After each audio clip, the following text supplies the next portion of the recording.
السلام عليكم ورحمة الله وبركاته. إن الحمد لله نحمده ونستعينه ونستغفر ونعوذ بالله من شرور أنفسنا وسيئات أعمالنا. من يهده الله فلا مضل له ومن يضلله فلا هادي له، وأشهد أن لا إله إلا الله وحده لا شريك له، وأشهد أن محمدا عبده ورسوله. أما بعد، رب اشرح لي صدري ويسر لي أمري واحلل عقدة من لساني يفقهوا قولي. رب زدني علما رب زدني علما। সম্মানিত আজকের ক্লাসে উপস্থিত সুপ্রিয় ভাই সকল ও সম্মানিত বোন, আল্লাহ তাবারক ওয়া তাআলার অশেষ দয়া তার মেহেরবানি যে আমরা শেখুল ইসলাম ইবনে তাইমিয়া রাহিমাহুল্লাহর অন্যতম বই আল আকিদাতুল ওয়াসিতিয়া তার ধারাবাহিক ক্লাসে আমরা উপস্থিত হয়েছি। যে ক্লাসের পর্ব সম্ভবত 63 নম্বর। ইনশাআল্লাহ আজকে আমরা পরবর্তী বিষয় পড়ব। আমরা তারপরে নবী করিম মুহাম্মদ সাল্লাল্লাহু আলাইহি ওয়াসাল্লামের উপরে দরুদ পাঠ করি। আল্লাহুম্মা সাল্লি আলাইহি আল্লাহুম্মা বারিক আলাইহি। আহলুস সুন্নাহ ওয়াল জামাতের মানহাজ সে সম্পর্কে আলোচনা হচ্ছে। আজকে তাদেরই একটি মানহাজের মধ্যে একটি মানহাজ এটা যে তারা সবসময় উত্তম চরিত্রের দিকে আহ্বান করে এবং ভালো আমলের দিকে মানুষকে আহ্বান করে। মাকারিমুল আখলাক, লেখক রাহিমাহুল্লাহ তিনি বলে ওয়ায়াদউনা ইলা মাকারিমিল আখলাকি ওয়া মাহাসিনিল আমাল, যে তারা উত্তম চরিত্রের দিকে আহ্বান করে এবং উত্তম আমলের দিকে। মাকারিমুল আখলাক কাকে বলে? অর্থাৎ উত্তম আখলাক, ভালো আখলাক, সচ্চরিত্র, ভালো জিনিসকে মাকারিম বলা হয়। যেমন রাসূল সাল্লাল্লাহু আলাইহি সাল্লামের কথা মুআয বিন জাবাল রাদিয়াল্লাহু তাআলা আনহুকে ইয়াকা ওয়া কারাইমা আমওয়ালিহিম, যে তোমরা ভালো মাল নেওয়া থেকে বিরত থাকো। কারাইম শব্দ ব্যবহার হয়েছে। কারাইম আমওয়ালিহিম মানে ভালো মাল, মানে যাকাত নিতে গিয়ে এমনটা নয় যে শুধু ভালো মালগুলো বেছে নিবে, তা নয়, মধ্যম নিবে। যেমন পশুর জাকাত ধরেন নিবে, তো ওই ক্ষেত্রে যেটা ভালো আছে সেটাকে জাকাতের জন্য নিয়ে নিল, তা নয়, মধ্যম নিবে। তো ওই ক্ষেত্রে কারাইম শব্দ আল্লাহ নবী ব্যবহার করেছেন, মানে ভালো। তো ওই থেকে মাকারিম মানে ভালো আখলাক। আখলাক এটা খুলুকের বহু বচন, যেটার অর্থ হচ্ছে যে মানুষের আভ্যন্তরীণ প্রতিছবি, মানুষের আভ্যন্তরীণ প্রতিছবি, এটাকে বলা হয় আখলাক চরিত্র। চরিত্র সম্পর্কে মাকারিমুল আখলাক সম্পর্কে একটি কোর্স করা হয়েছিল কিছুদিন পূর্বে।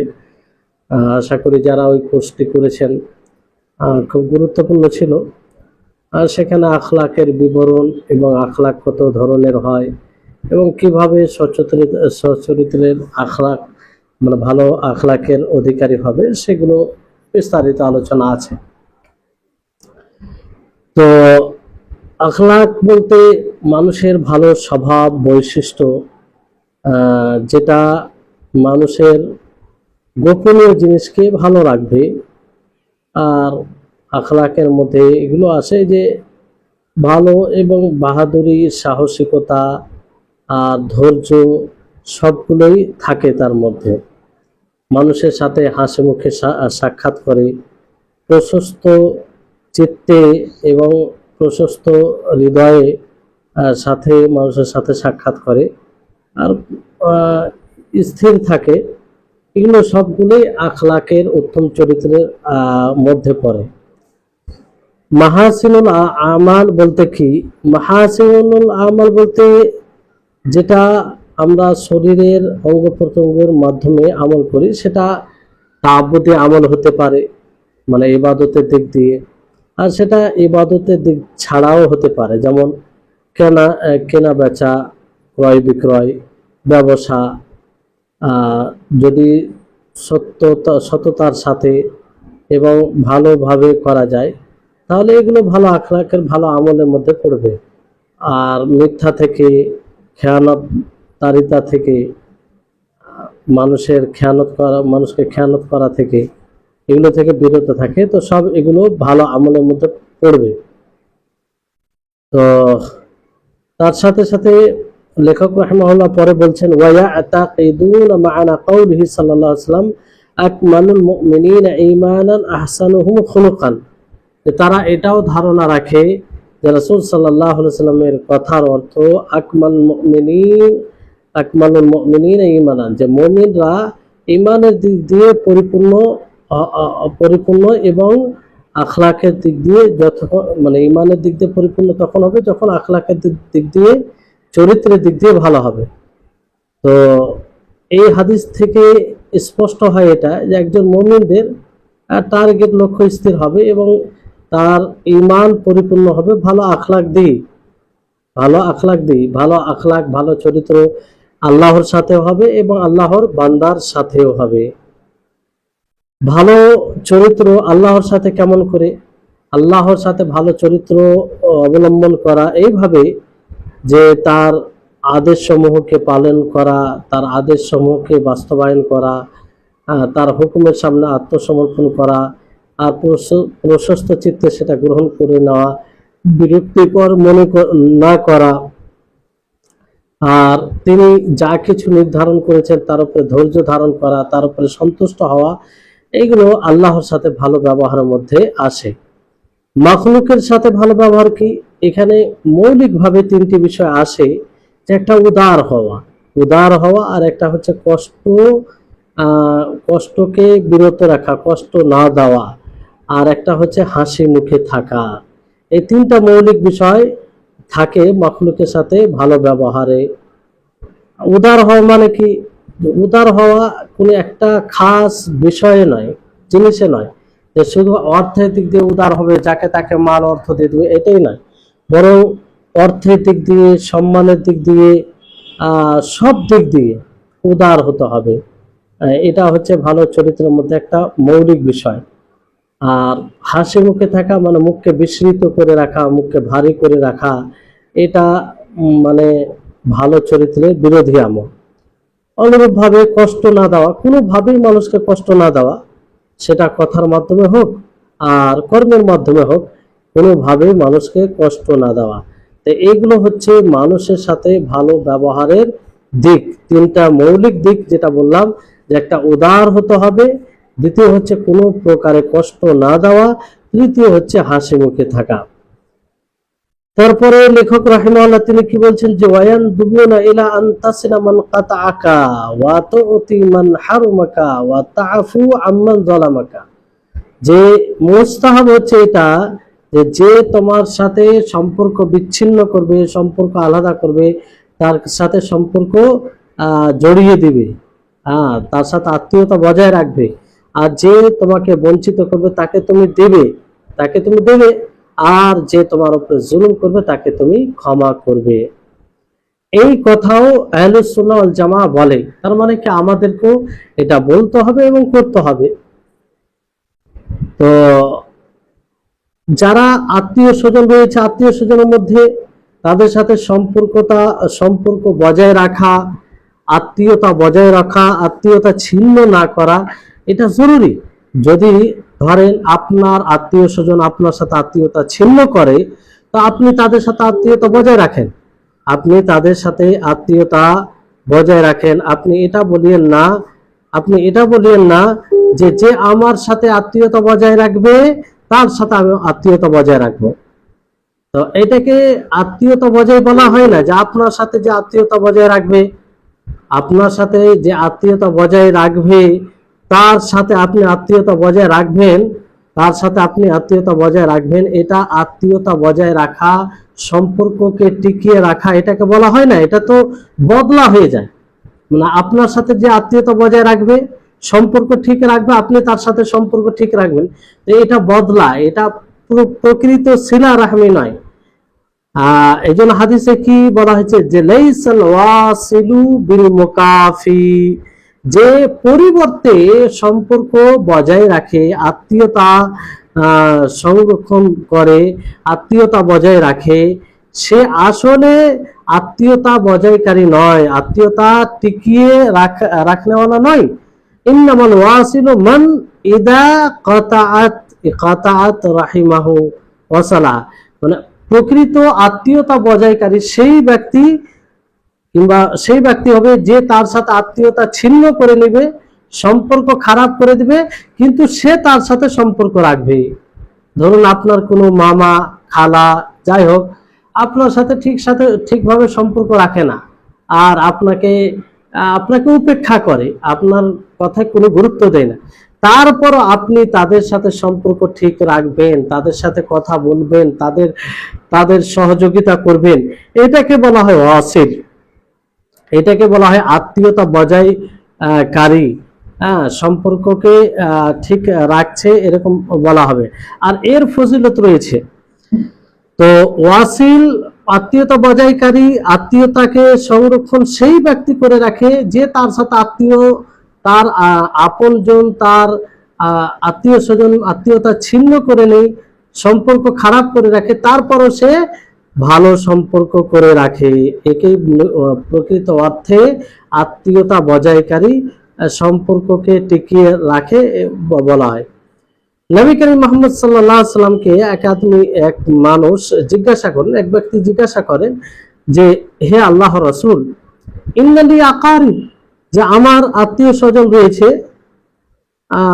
স্বজন রয়েছে, আসিলুহুম ওয়া ইয়াকতাউনি, আমি তাদের সাথে সম্পর্ক বজায় রাখি, আত্মীয়তা বজায় রাখি, তাদের যেটা হক আমার উপরে সেটা আমি দিই, কিন্তু তারা আত্মীয়তা ছিন্ন করে, তারা আত্মীয়তা এটা খেয়াল করে না, এটা ঠিক রাখে না।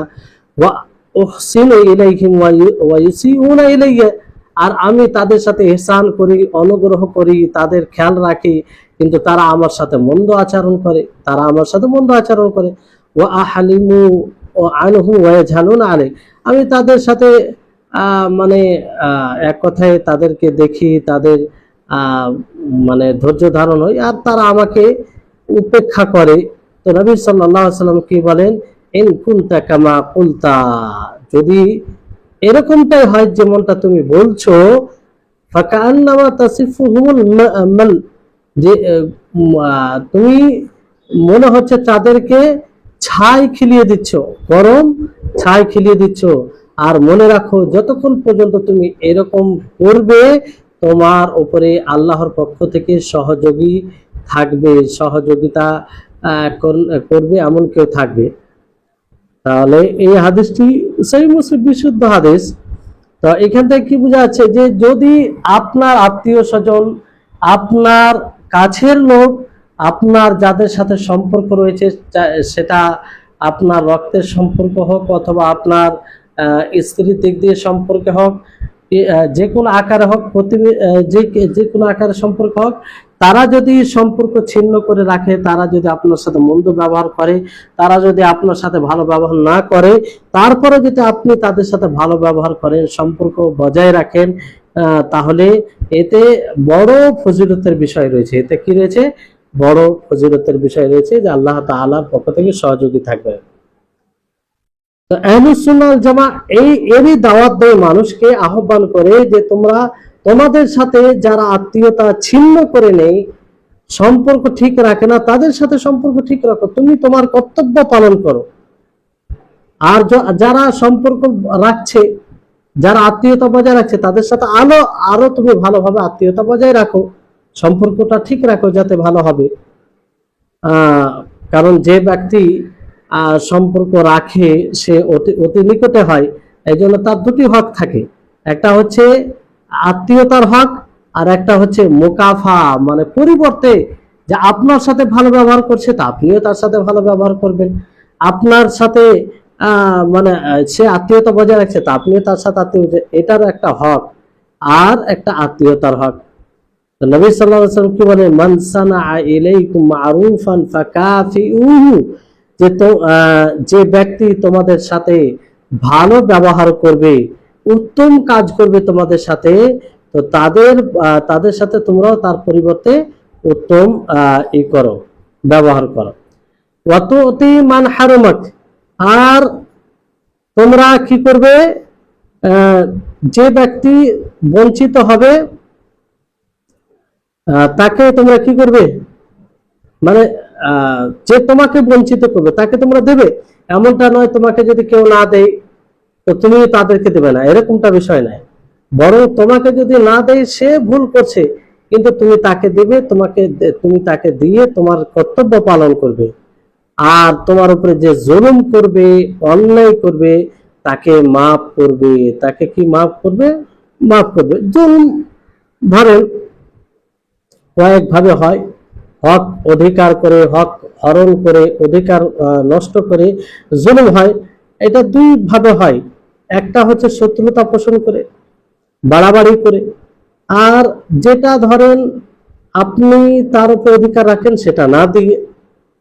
এই দুই ভাবে জুলুম হয়, একটা হচ্ছে বাড়াবাড়ি করে জুলুম করে, বাড়াবাড়ি করে, আর একটা হচ্ছে অস্বীকার করে।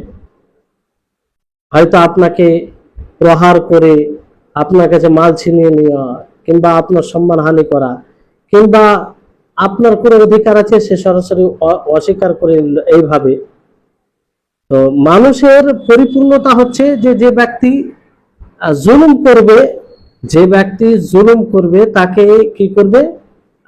ক্ষমা করবে, তাকে ক্ষমা করবে। কিন্তু এই ক্ষমা যখন, কখন এই ক্ষমাটা প্রশংসনীয় হবে? যখন মানে বদলা নিতে সক্ষম হবে, ওই সক্ষম হওয়ার সময় যখন ক্ষমা করবে তখন এটা প্রশংসনীয় হবে। আর যদি বদলা নিতে সক্ষম না থাকে, তার শক্তি না থাকে, আর ওই সময় ক্ষমা করে দেয়, এটা তো বাধ্য। কিন্তু বদলা নিতে পারবে, ইন্তেকাম নিতে পারবে, ওই সময় ক্ষমা করে দেওয়া, এটা এটা বেশি মানে ফলপ্রসূ আর বেশি প্রশংসনীয়। ওই সময় ক্ষমা কেন করবে? কয়েকটি কারণে হতে পারে, দুটি কারণে, মৌলিকভাবে দুটি কারণে ক্ষমা করবে। এক হচ্ছে আল্লাহ তাআলার নিকটে নিজের ক্ষমার আশা করে, তার রহমতে আশা করে। কারণ কোনো ব্যক্তি যদি কোনো ব্যক্তিকে ক্ষমা করে তা আল্লাহ তাআলাও তাকে ক্ষমা করবে, এই আশা করে যদি ক্ষমা করে। যে আর যে ব্যক্তি ক্ষমা করবে আর সংশোধন করবে তো তার নেকি আল্লাহ তাআলার নিকটে রয়েছে। মানে যে ক্ষমা করবে এবং সংশোধন হবে, এতে এর নেকি কার কাছে রয়েছে? আল্লাহ তাবারক ওয়া তাআলার নিকটে রয়েছে। দ্বিতীয় বিষয় কি? যে তোমার এবং দ্বিতীয় যে দুইজনের মাঝে ইসলাহ, সংশোধন নিয়ে আসার জন্য ক্ষমা করা। যেমন ধরুন আপনার সাথে কেউ মন্দ আচরণ করলো, তো আপনি তাকে ক্ষমা করে দিলেন, মন্দ আচরণ করলে আপনি ক্ষমা করে দিলেন, তো পরবর্তীতে দেখবেন সে আপনার সাথে ভালো ব্যবহার করবে। কিন্তু যদি আপনার সাথে মন্দ আচরণ করে আর আপনিও সেই পরিবর্তে মন্দ আচরণ করেন, তো এতে সেও ফের তার এতে মন্দ আচরণ করবে। তো এইভাবে বিষয়টি আরো বেড়ে যাবে, সংশোধন হবে না, আরো মনোমালিন্যতা, মানে অন্তরে যে একটা প্রশান্তি, সেটা বিলুপ্ত হয়ে যাবে। ফলে আপনার সাথে যদি কেউ কুব্যবহার করে, মন্দ আচরণ করে, তো আপনি তার সাথে ভালো ব্যবহার করুন। এতে কি হবে? এতে এতে এরকমটা হবে যে আপনার সাথে সে অটোমেটিক ভালো ব্যবহার করতে আরম্ভ করবে। এটা একটা নীতি। আমরা যদি এই বিষয়টি খেয়াল রাখি তো সমাজে অনেক সময় অশান্তি দূর হয়ে যাবে। তো এই নিয়তে আপনি মাফ করতে পারেন, কিংবা এই নিয়তে মাফ করা হয়, তাহলে এই দুই উদ্দেশ্যে যদি মাফ করা হয় তাহলে এটা প্রশংসনীয়। এটা কি? প্রশংসনীয়। এই জন্য বলা হয়, আল্লাহ তাবারক ওয়া তাআলা কি বলেছেন? ওয়ালা তাস্তাবিল হাসানাতু ওয়ালা সাইয়্যাতু ইদফা বিল্লাতি হিয়া আহসান ফাইদাল্লাযী বাইনাকা ওয়া বাইনাহু আদাওয়াতুন কাআন্নাহু ওয়ালিয়্যুন হামীম। যে নেকি এবং পাপ কিংবা ভালো ও মন্দ দুটোই বরাবর হতে পারে না, সমান হতে পারে না। ফলে তোমরা প্রতিরোধ করো মন্দের ভালো দিয়ে। মন্দকে প্রতিহত করতে হবে কি? ভালোটা দিয়ে। মন্দকে মন্দ দিয়ে প্রতিহত করা যায় না, কারণ মন্দর প্রতিহত যদি ভালো দিয়ে করা হয়, এতে কি হবে? আপনি যদি এটা করেন তো আপনার এবং তার মাঝে যে শত্রুতা রয়েছে সেটা গভীর বন্ধুত্বে পরিণত হয়ে যেতে পারে, সেটা গভীর বন্ধুত্বে পরিণত হয়ে যেতে পারে। জি, আর এটা আমরা সকলেই বুঝি জানি। আপনি যদি ধরেন কেউ আপনার সাথে শত্রুতা করছে, কেউ আপনার সাথে কুব্যবহার করছে, কিন্তু আপনি তার সাথে ভালো ব্যবহার করেন, নিজের রাগটাকে নিজের নিয়ন্ত্রণে রেখে, তাহলে দেখবেন সে একদিন আপনার কাছের হয়ে যাবে। সে ভাববে যে আমি তার সাথে শত্রুতা পোষণ করছি, আমি তার ক্ষতি করার সাধন করছি, তারপরেও সে আমার সাথে ভালো ব্যবহার করছে, অথচ সে জানছে, তখন সে মানে তার উল্টোটা হয়ে যাবে। এটা বেশিরভাগ ক্ষেত্রে এটাই হয়, কিন্তু অনেক ক্ষেত্রে যারা নেফাক যাদের মধ্যে থাকে তাদের মধ্যে এটা হয় না, কারণ তারা তো ভিতরে এক লক্ষ্য রেখে লক্ষ্য স্থির বানিয়ে এরকমটা কিছু করে। তো এক কথায় মানে যখন ইন্তেকাম প্রতিরোধ মানে মানে যে বদলা নেওয়ার শক্তি থাকবে, তখন মাফ করে দেওয়া, এটি আহলুস সুন্নাহ ওয়াল জামাতের বৈশিষ্ট্য সমূহের মধ্যে। কিন্তু আপনি মাপ তখনই করবেন, ওখানে একটা শর্ত আছে, যে যখন আপনার মাপ করাতে ইসলাহ হবে, সংশোধন হবে, পরিবর্তন হবে, হ্যাঁ, তাহলে মাপ করাটা ঠিক আছে। যদি মাপ করতে গিয়ে আরো মন্দ হয়, খারাপ দিকটা থাকে, তাহলে মাপ করা ঠিক হবে না। ওই সময় আহলুস সুন্নাহ ওয়াল জামাত মাপ করতে বলে না, কারণ আল্লাহ তাআলাই শর্ত লাগিয়েছেন, ফামান আফা ওয়া আসলাহা, যে ক্ষমা করলো এবং সংশোধন করলো। তাহলে ক্ষমা এবং সংশোধন, তাহলে ক্ষমাটা হতে হবে যে সংশোধনের উপর ভিত্তি করে, যে সংশোধন হলে, সংশোধিত হলে ক্ষমা করতে হবে। অর্থাৎ ক্ষমার মধ্যে যেন ইসলাহ পাওয়া যায়, সংশোধন পাওয়া যায়, ক্ষমার মাধ্যমে যেন সংশোধন হয়। আর যদি ক্ষমা করতে গিয়ে যদি মন্দ হয়, আরো বেড়ে যায়, তাহলে এটা তার মাফ করা ঠিক হবে না। যেমন ধরুন ক্রিমিনাল যারা মুজরিম, যারা অন্যায়কারী, তাদেরকে ক্ষমা করে দেওয়া, আর দেখা যাচ্ছে ক্ষমা করে দিলে আরো তারা করবে। একজন চোর চুরি করে, চুরি ধরা পড়ে, সে তার ব্যাপারে জানা আছে যে তাকে যদি ছেড়ে দেওয়া হয় তাহলে সে আরো চুরি করবে, অন্যের বাড়িতে চুরি করবে, আরো সে সাহস পেয়ে যাবে। তাহলে ওই সময় মাফ করা যাবে না, ওই সময় মাফ করা হারাম হয়ে যায়, অনেক সময় মাফ করা হারাম হয়ে যায়। আর কোন সময় মাফকে ছেড়ে দেওয়া মানে হারাম বলতে ওয়াজিব হয়ে যায়, মাফকে ছেড়ে দেওয়া ওয়াজিব হয়ে যায় কোন সময়। জি, তারপরে লেখক রাহিমাহুল্লাহ তিনি কি বলছেন, যে ওয়ায়ামুরুনা বিবিররিল ওয়ালিদাইন, তারা আহলুস সুন্নাহ ওয়াল জামাত পিতা মাতার সাথে সদ্ভাব অনুগ্রহ করার হুকুম দেয়। এটা তাদের অধিকার মর্যাদা বেশি হওয়ার কারণে। কিন্তু এখানে আল্লাহ তাবারক ওয়া তাআলা কারো জন্য এমন হক নির্ধারণ করেনি যেটা হক রাসূলের হকের উপরে হবে। মানে রাসূল, আল্লাহ এবং তার রাসূলের হকের পরে সবচেয়ে যাদের বেশি হক অধিকার, সেটা হচ্ছে পিতামাতা। এই জন্য আল্লাহ তাবারক ওয়া তাআলা সূরা নিসাতে কি বলছেন, ওয়া'বুদুল্লাহ ওয়া লা তুশরিকু বিহি শাইআ ওয়া বিল ওয়ালিদাইনি ইহসানা, যে তোমরা আল্লাহর ইবাদত করো আর তার সাথে কাউকে শরীক, কোনো জিনিসকে শরীক করো না, আর পিতা মাতার সাথে ইহসান করো, পিতা মাতার সাথে অনুগ্রহ করো। রাসূলের হক মানে আল্লাহ তাআলার ইবাদতকে পালন করতে গিয়ে মধ্যে চলে আসবে, কারণ ইবাদত আল্লাহ তাবারক ওয়া তাআলা ইবাদত তখনই সাব্যস্ত হবে যখন আমরা রাসূলের অধিকারকে দেব।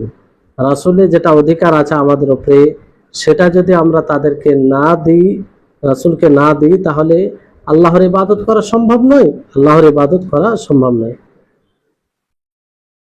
তো রাসূলকে ভালোবাসতে হবে, রাসূলের অনুসরণ করতে হবে। এই জন্য আল্লাহ তাআলা কি বলেন, ওয়া'বুদুল্লাহ ওয়া লা তুশরিকু বিহি শাইআ, যে তোমরা আল্লাহ তাআলা ইবাদত করো এবং তার সাথে কাউকে শরীক করো না। তো কেমন করে আল্লাহ তাআলার ইবাদত করবে। আল্লাহ তাআলার ইবাদত করবে কিভাবে? রাসূলের দেওয়া পদ্ধতি অনুযায়ী। রাসূলের দেওয়া পদ্ধতি যদি না থাকে তাহলে কিভাবে আল্লাহর ইবাদত করবে? সম্ভবই নয়। জি, সম্ভবই নয়। জি, তাহলে বিষয়টি হচ্ছে যে শরীয়ত অনুযায়ী চলতে হবে, তাহলে পূর্ণ হক আদায় হবে রাসূলের। যেটা যে আমরা আল্লাহ তাআলার ইবাদত তখনই করতে সক্ষম হব যখন রাসূলের পদ্ধতিকে স্মরণ করব, তার পদ্ধতি অনুযায়ী আল্লাহ তাআলার ইবাদত করব। তো আল্লাহ এবং তার রাসূলের হকের পরে পরে যার হক রয়েছে বেশি, সেটা হচ্ছে পিতামাতা, পিতামাতার হক। কারণ পিতামাতা সন্তানদের উপরে অক্লান্ত পরিশ্রম তাদের, বিশেষ করে মা, তার পরিশ্রম। এই জন্য আল্লাহ তাবারক ওয়া তাআলা আয়াতে কি বলেন? ওয়াসাইনাল ইনসানা বিওয়ালিদাইহি ইহসানান হামালাতুহু উম্মুহু কুরহা ওয়া ওয়াদাআতুহু কুরহা। যে আল্লাহ তাআলা বলেন যে আমি মানুষকে হুকুম দিয়েছি ইহসান করা, পিতা মাতার প্রতি ইহসান করা। কারণ তার মা তাকে গর্ভ করে ধরে কষ্ট অবস্থায়, কষ্ট হলেও সে দীর্ঘদিন পেটে রেখেছিল। তো এখানে আল্লাহ তাআলা পিতা মাতার ব্যাপারে বিশেষভাবে বলেন। মায়ের কষ্ট আমরা সকলেই জানি, যে একটা সন্তানকে মানুষ করতে গিয়ে কতটা কষ্ট করে। যতদিন পেটে থাকে ততদিন, আবার যখন ভূমিষ্ঠ হয় তারপরে ওই সময়, এবং ভূমিষ্ঠ হওয়ার পরে যে ৩-৪ বছর তার পিছনে সময় যায়, তাকে সব সময় আগলে রাখে, যে সব অবস্থায়। তো এই জন্য মা বেশি হক রাখে, পিতামাতার মধ্যে মা বেশি হক রাখে। এই জন্য একজন ব্যক্তি আল্লাহ রাসূলকে জিজ্ঞাসা করেন যে, হে আল্লাহর রাসূল, মানুষের মধ্যে সবচেয়ে বেশি মানে ব্যবহার ভালো করার কিংবা তার সঙ্গে থাকার হক কে বেশি রাখে? তখন তিনি কি বললেন? যে উম্মুকা, তোমার মা। ফের আবার জিজ্ঞাসা করা হলো, তারপরে কি? তো আবার আল্লাহ নবী বললেন যে তোমার মা। ফের আবার জিজ্ঞাসা করা হলো, তো আবার আল্লাহ নবী কি বললেন? তোমার মা। চতুর্থবারে তিনি বললেন যে সুম্মা আবুকা, এরপরে তোমার বাবা। তো বাবারও অনেক অবদান রয়েছে, অবদান বলতে ভূমিকা রয়েছে সন্তানদের লালন পালনে, কিন্তু মায়ের তুলনায়, মায়ের কষ্টের তুলনায় কম।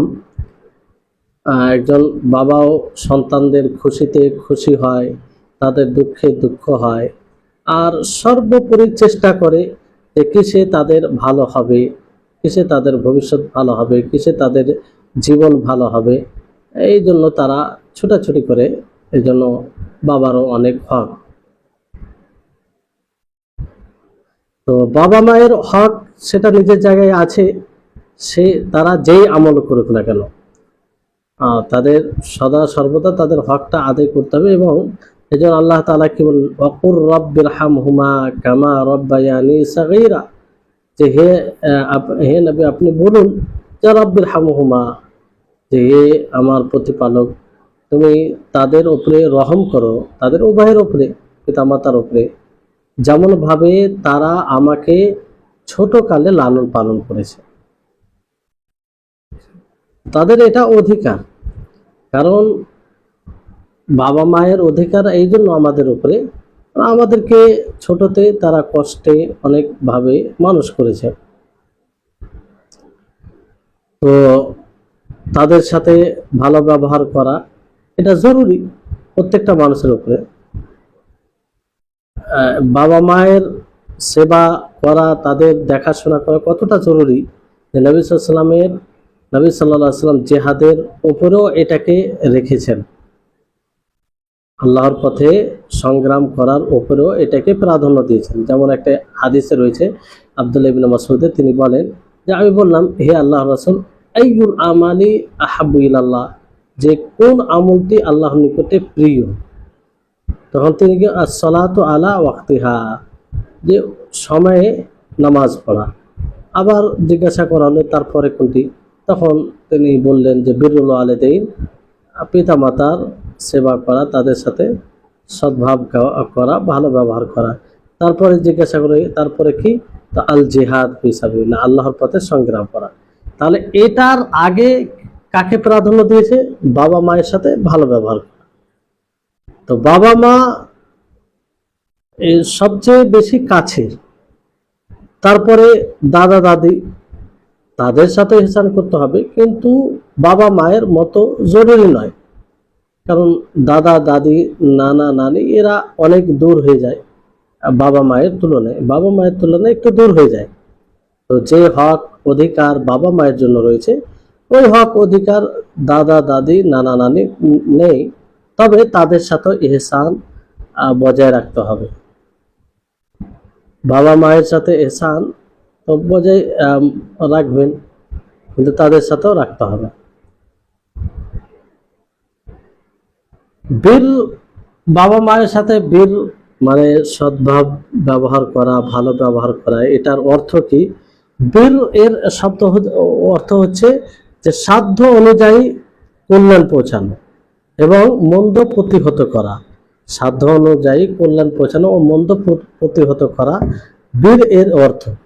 যেমন মাল দিয়ে কারো কল্যাণ করা, সেবা যত্ন করে কারো কল্যাণ করা।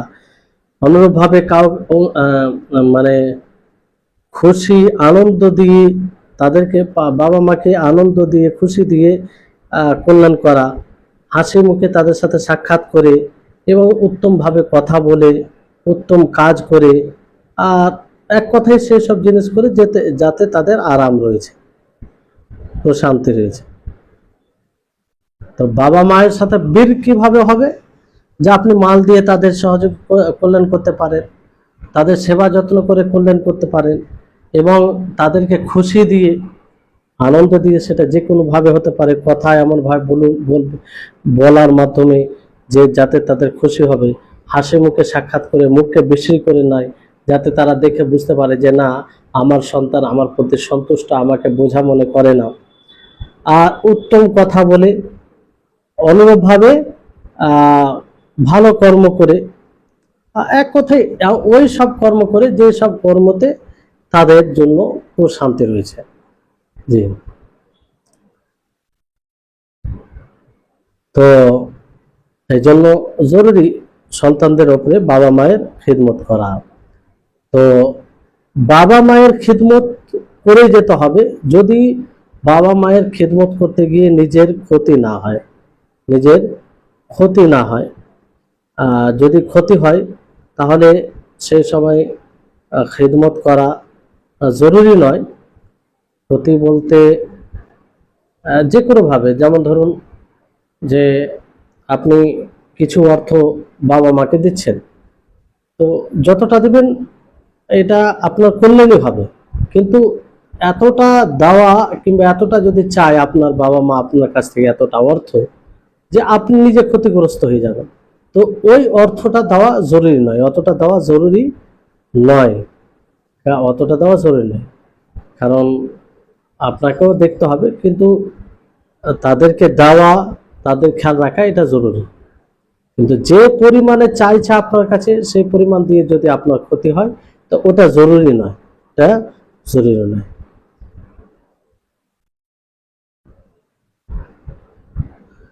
যে কোনো ভাবে যদি ধরেন দিনের দিক দিয়ে কোনো ক্ষতি হয়, তাহলে সেক্ষেত্রেও তাদের কথা মানা যাবে না। আর দুনিয়ার দিক দিয়ে যদি ক্ষতি হয়, সেক্ষেত্রেও তাদের কথা আপনি মানবেন না। যদি ক্ষতি হয়, যেমন ধরুন যে আপনাকে আপনার বাবা মা কোনো অবাধ্যতা করার কথা বলছে, শরীয়ত বিরোধী কাজ করার কথা বলছে, তো এটা করতে গেলে আপনার ক্ষতি আছে, তো এটা আপনি করবেন না। এই বিষয়ে আপনি তাদের অনুসরণ করতে পারেন না। জি, এই বিষয়ে তাদের অনুসরণ করতে পারেন না।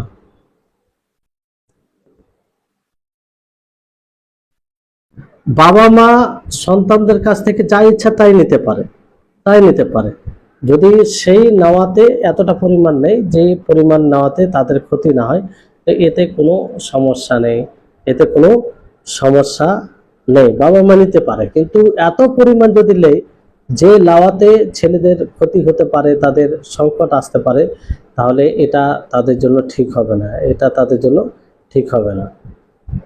কিন্তু বর্তমান সময়ে আমরা যদি দেখি মানুষকে, অধিকাংশ মানুষ পিতামাতার সাথে মানে সদ্ভাব করে না, ইহসান করে না, ভালো ব্যবহার করে না, না ফরমানি তাদের করে,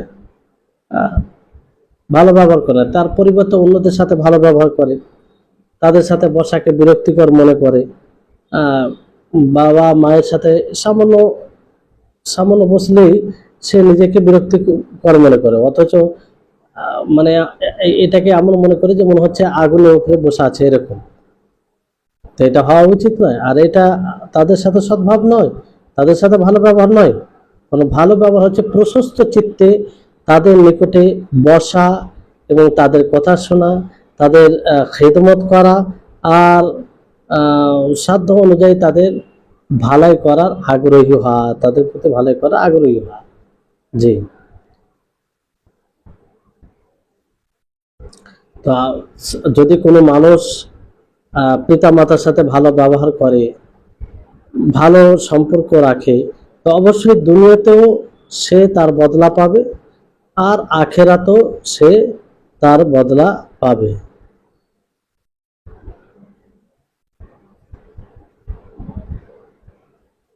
জি, এরপরে বিষয় হচ্ছে যে আহলুস সুন্নাহ ওয়াল জামাআহ যেমন ভাবে তেনারা উত্তম চরিত্রের দিকে আহ্বান করেন, অনুরূপভাবে বাবা মায়ের সাথে ভালো ব্যবহার করার প্রতিও তারা আদেশ দেন, তারা আদেশ দেন এবং তারা নিজেরা আমল করেন। তারপরে লেখক রাহিমাহুল্লাহ কি বলছেন, ওয়া কাযালিকা ইয়া'মুরুনা বিসিলাতিল আরহাম, সম্পর্ককে টিকিয়ে রাখার তারা হুকুম দেয়। কারা? আহলুস সুন্নাহ ওয়াল জামাআহ। আহলুস সুন্নাহ ওয়াল জামাআহ সম্পর্ককে টিকিয়ে রাখার হুকুম দেয়, এটাও তাদের মানহাজ, এটাও তাদের নীতি আদর্শ। তো পিতা মাতার মাঝে ও অন্য আত্মীয় স্বজনের মাঝে পার্থক্যটা কি? মানে আত্মীয় স্বজন যারা রয়েছে তাদের সাথে সম্পর্ক, আর পিতা মাতার সাথে সদ্ব্যবহার, ভালো ব্যবহার। তো আত্মীয়তা বজায় রাখার চেয়ে বেশি সুউচ্চ ভালো ব্যবহার। জি, কারণ বিল এটা বহু কল্যাণ রয়েছে, বহু কল্যাণ রয়েছে, কিন্তু আত্মীয়তা বজায় রাখা, এটাকে যেন ছিন্ন না করা হয়, এই জন্য এটা বেশি খেয়াল রাখতে হবে। আত্মীয়তা বজায় না রাখলে তার কোনো পরিণাম কি রয়েছে, এতে অভিশপ্ত হতে পারে এবং জান্নাতে প্রবেশ হওয়া থেকে বিরত থাকতে পারে। কারণ নবী করিম মুহাম্মদ সাল্লাল্লাহু আলাইহি ওয়াসাল্লাম তিনি কি বলেছেন যে যারা আত্মীয়তা ছিন্ন করে, সম্পর্ক বিচ্ছিন্ন করে, তারা জান্নাতে যাবে না, তারা জান্নাতে যাবে না। তাই হচ্ছে ইনশাআল্লাহ আজকে এখান থেকে শেষ করছি, পরবর্তী ক্লাসে রাতও হয়ে যাচ্ছে, বাকি পরবর্তী ক্লাসে ইনশাআল্লাহ হবে। আল্লাহ তাআলার কাছে দোয়া করে আল্লাহ যেন আমাদের সকলকে ভালো রাখেন, সুস্থ রাখেন, আর আমরা সকলে যেন জিলহিজ্জা মাসের এই 10 দিন তাতে আল্লাহ তাআলার অনুগত্যে অতিবাহিত করতে পারি। বিশেষভাবে এই দিনগুলিতে আল্লাহ তাআলার বরত্ব ঘোষণা করবেন, আল্লাহু আকবার, আল্লাহু আকবার, লা ইলাহা ইল্লাল্লাহ, আল্লাহু আকবার, আল্লাহু আকবার, ওয়ালিল্লাহিল হামদ।